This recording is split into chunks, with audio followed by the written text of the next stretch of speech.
physically, literally. The women in the cult had their vocal cords cut out with a special ceremony when they were 12. We lived in a remote community up in the northern BC. It is a healthy, thriving community with orchids and mines, electricity, and a small clinic, and even a tattoo parlor. The teachers and doctors had internet. It was beautiful and very peaceful. Everybody was well looked after, with plenty of wonderful food and an outdoorsy lifestyle. In fact, I later learned that outsiders often make applications to join the community. Women, even with their children. Sometimes the applications were successful. Not me though.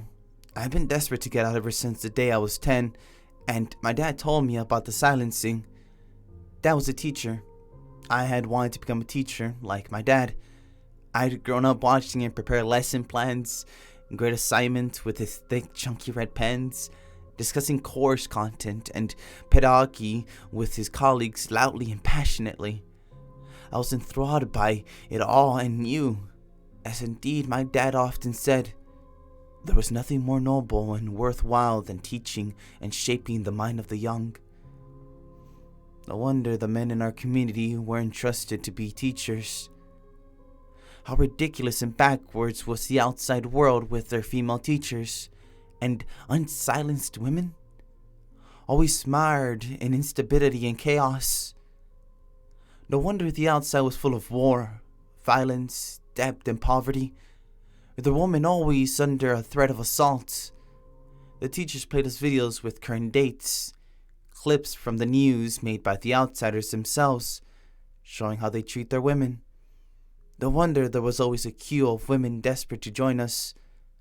A community free of mistreatment, abuse, and assault, with plenty of food for everyone, and a small safe home. Being silenced must be a small price to pay. I remembered Mom laughing until the tears ran down her face when I first told her about wanting to become a teacher just like Daddy. Then she gathered me in her arms and sobbed as if her heart had broken. Dad told me about the silencing a short while after that. He was a great teacher, and I understood why it was necessary. Dad explained it all carefully.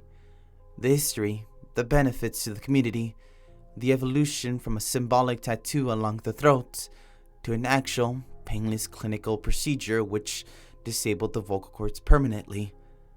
I was lucky I had a teacher like Dad, who took the time to explain things so beautifully and clearly to me. Other girls would usually just get a notice from the clinic with the date and time of their silencing appointment. However, as Dad said, it was very important that I was taught correctly, with proper context. Otherwise, it wouldn't be understood properly. That's why teaching was such an important job. Having a teacher dad had other benefits too. He had thrown me a silencing party most girls could only dream of, with amazing food imported from the outside, dancing and singing.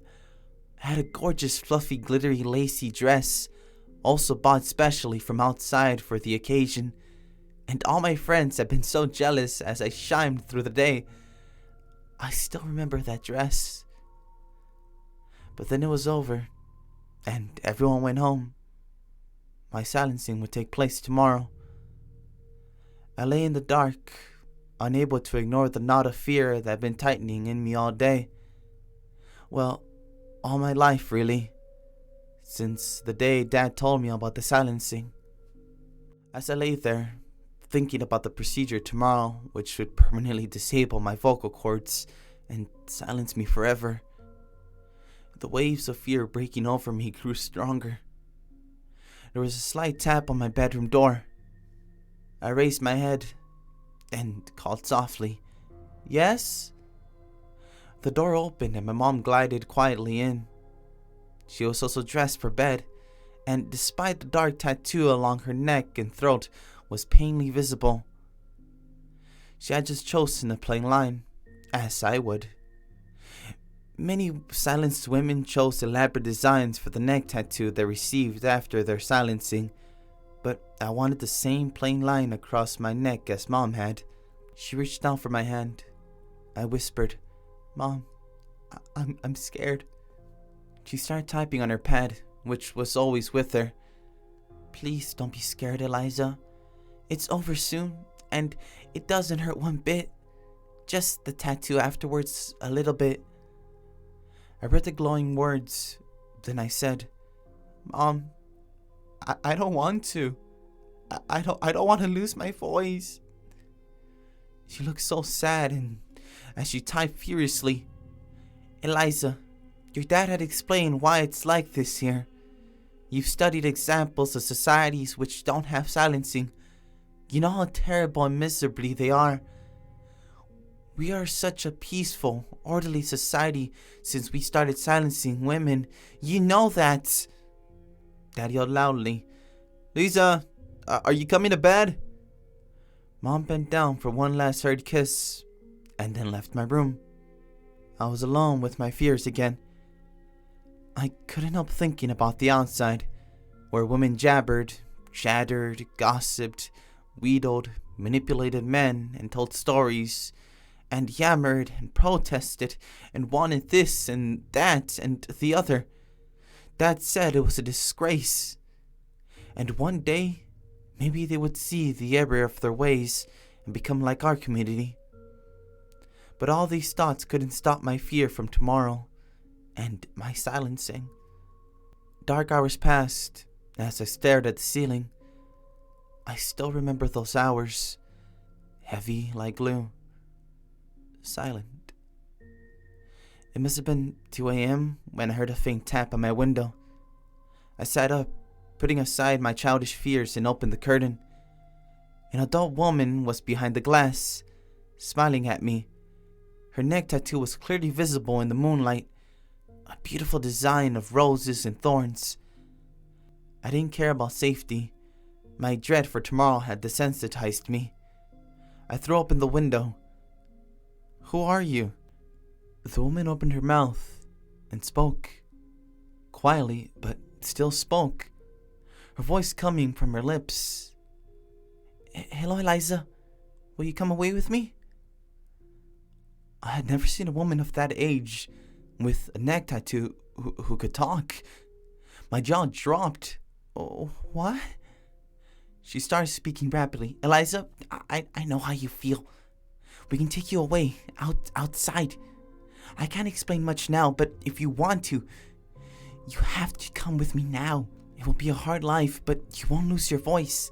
At least, not today you won't." I was silent for a bit. I felt the dreadful fear for the last few years shifting a bit, giving way to a new emotion. Hope? Excitement? I looked at the aged face of the talking woman with the tattoo rose on her throat, and nodded dumbly. She smiled at me. "Excellent. Follow me." "No, you don't need to say anything. We have everything you will need. A car is waiting. Not even shoes. Just move fast." My heart was beating fast. I followed my new friend and climbed out the window. She drove me for hours to the mountains, through winding back roads I never knew existed. She told me how my mom had sent them a forbidden message to come get me. I knew I would never see my mom and dad again. Sometimes little bits of news filter through connections. The community thrives. Life outside is hard, but I can speak.